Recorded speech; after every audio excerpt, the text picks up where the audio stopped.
Hello दोस्तों, आज के इस वीडियो में हम लोग पढ़ेंगे पावर वायरिंग के बारे में।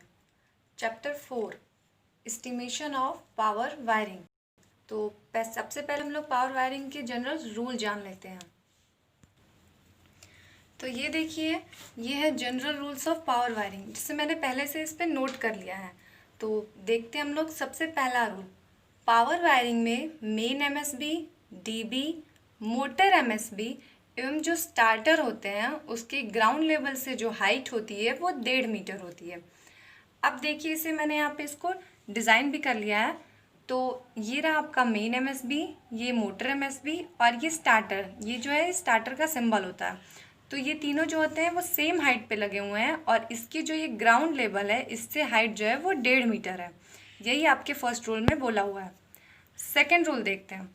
इसमें बोल रहा है कि पावर वायरिंग में जो मेन एमएसबी होती है, मेन एमएसबी से मोटर एमएसबी के बीच या अथवा डीबी से मोटर एमएसबी के बीच रिजिड कंड्यूट द्वारा वायरिंग की जाती है। अब देखिए इसमें कि मेन एमएसबी से मोटर एमएसबी के बीच ये जो वायरिंग की गई है आपकी वो रिजिड कंड्यूट के द्वारा ली गई है। अब इसी को बोल रहा है कि आपकी डीबी से भी होती है। तो देखिए, पावर वायरिंग में हम लोग डीबी तब लगाएंगे जब एक से अधिक मोटर होगी। अगर एक ही मोटर है तो मेन एमएसबी लगाएंगे और उसके बाद हम लोग मोटर एमएसबी लगाएंगे, जिसके बीच की जो वायरिंग होती है वो हम लोग रिजिड कंड्यूट के द्वारा करेंगे। और इस कंड्यूट की लंबाई कितनी होगी ये आपके क्वेश्चन में दी गई होगी। तो इसे हम लोग क्वेश्चन सॉल्व करते समय देखेंगे। नेक्स्ट जो है आपका, वो बोल रहा है कि मोटर एमएसबी से स्टार्टर के बीच जो वायरिंग होती है वो फ्लेक्सिबल कंड्यूट के द्वारा की जाती है। तो ये देखिए, मोटर एमएसबी और इसके बाद जो लगा है वो स्टार्टर, इसके बीच की जो वायरिंग है ये जो 0.3 मीटर की डिस्टेंस पे होती है वो आपके फ्लेक्सिबल कंड्यूट से की जाती है। नेक्स्ट पॉइंट क्या बोल रहा है आपको कि स्टार्टर से जाने वाली जो वर्टिकल वायरिंग होती है वो रिजिड कंड्यूट द्वारा की जाती है। और पांचवा पॉइंट बोल रहा है आपको कि मोटर को संलग्न दीवार से 1 मीटर की दूरी पर 1 × 0.5 मीटर के फाउंडेशन पर व्यवस्थित किया जाता है। तो ये देखिए, ये आपकी है जो ये वर्टिकल वायरिंग है। तो स्टार्टर से जो जाने वाली वर्टिकल वायरिंग है वो आपकी रिजिड कंड्यूट के द्वारा की जाती है। और इस फाउंडेशन की बात कर रहा है आपका पांचवें पॉइंट में कि ये जो फाउंडेशन है वो 1 × 1 × 0.5 मीटर क्यूब के फाउंडेशन पर ये मशीन आपकी स्थिर की जाती है। अब देखिए, ये 1 मीटर जो बोल रहा है कि 1 मीटर की दूरी पे होगी। अब ये जो डिस्टेंस है वो आपकी 1 मीटर की डिस्टेंस पे है। तो 1 मीटर देखिए हम लोग कैसे दिखाते हैं इसको। अब देखिए, आप अज्यूम कीजिए कि ये आपका जो है ये दीवार है। अब ये दीवार है और दीवार से इसमें क्या बोल रहा है कि मोटर को संलग्न दीवार से 1 मीटर की दूरी पे।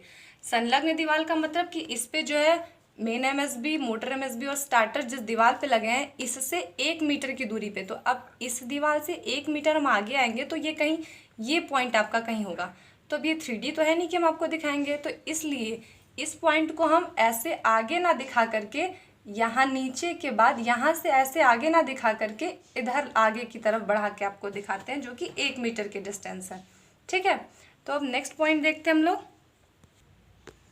अब देखिए, पॉइंट नंबर 6 में क्या बोल रहा है कि मोटर के फाउंडेशन व दीवार के बीच जो प्रयुक्त वायरिंग होगी वो 20 सेंटीमीटर गहरे ट्रंच से होकर जाती है, जिसमें कि रिजिड कंड्यूट का प्रयोग होता है।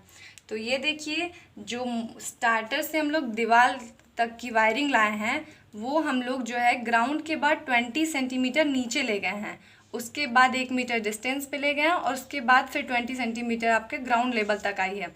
तो यही बोल रहा है कि स्टार्टर से लेकर के मोटर के फाउंडेशन तक की जो वायरिंग होती है वो 20 सेंटीमीटर ट्रंच से होकर जाती है, यानी कि नाले से होकर के जाती है, जो कि रिजिड कंड्यूट द्वारा ये वायरिंग की जाती है। ये वायरिंग जो है आपकी ये टोटल रिजिड कंड्यूट के द्वारा की जाती है।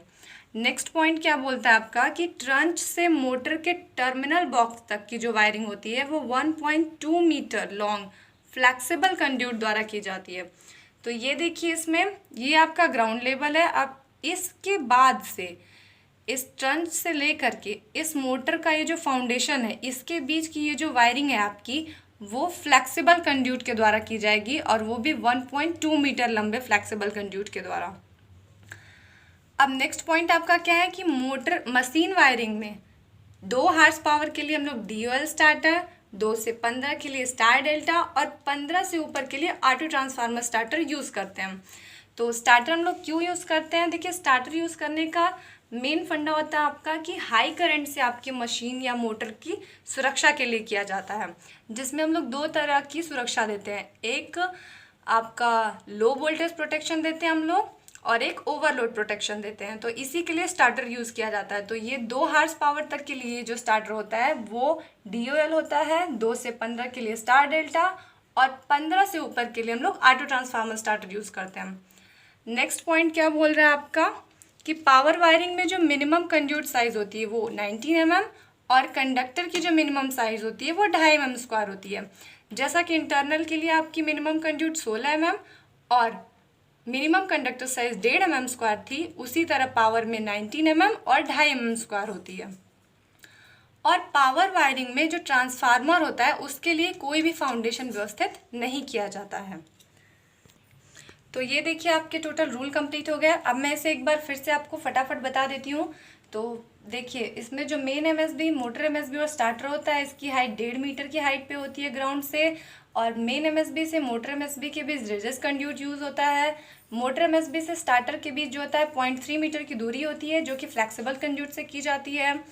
अब स्टार्टर से लेकर के ग्राउंड लेवल तक जो वायरिंग होती है वो रिजिड कंड्यूट द्वारा होती है, और ये जो वायरिंग होती है वो ट्रंच से होकर जाती है, जो कि 20 सेंटीमीटर के ट्रंच से होकर जाती है, और दीवार से 1 मीटर की दूरी पे जो होता है फाउंडेशन निर्मित होता है।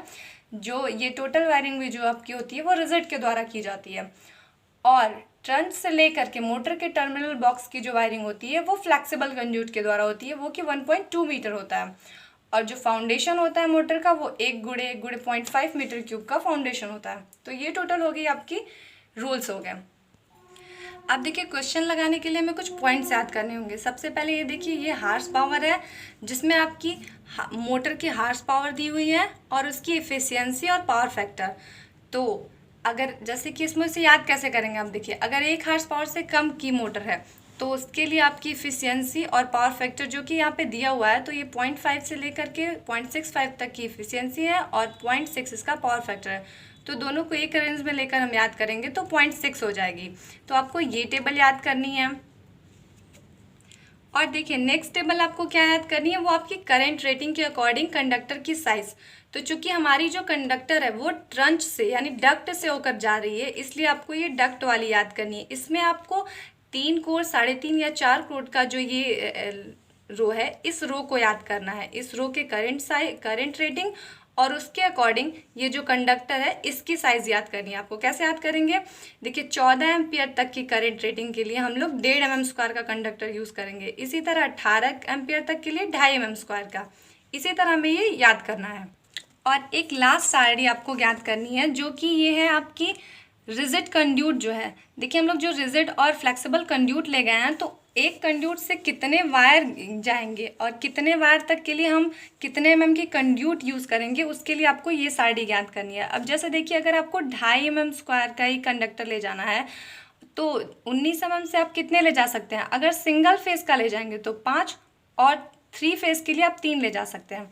इसे आप ऐसे समझिए कि अगर आपको 2.5 mm स्क्वायर का 6 कंडक्टर ले जाना हुआ तो आप जो है 3.5 फेस के लिए तो आप 19 mm से देखिए कितने जाएंगे, 3 ही जाएंगे। तो इसलिए आप 19 mm का कंड्यूट यूज़ नहीं करेंगे, उसके लिए आपको 25 mm का कंड्यूट यूज़ करना होगा। 2.5 mm स्क्वायर के 6 कंडक्टर जो हैं वो 25 mm के कंड्यूट से जाएंगे। तो इस तरह आपको ये सारणी यूज़ करनी होगी कंड्यूट से कंडक्टर ले जाने के लिए। तो आज के वीडियो के लिए इतना ही। नेक्स्ट वीडियो में हम लोग क्वेश्चन सॉल्व करेंगे। Thanks for watching me.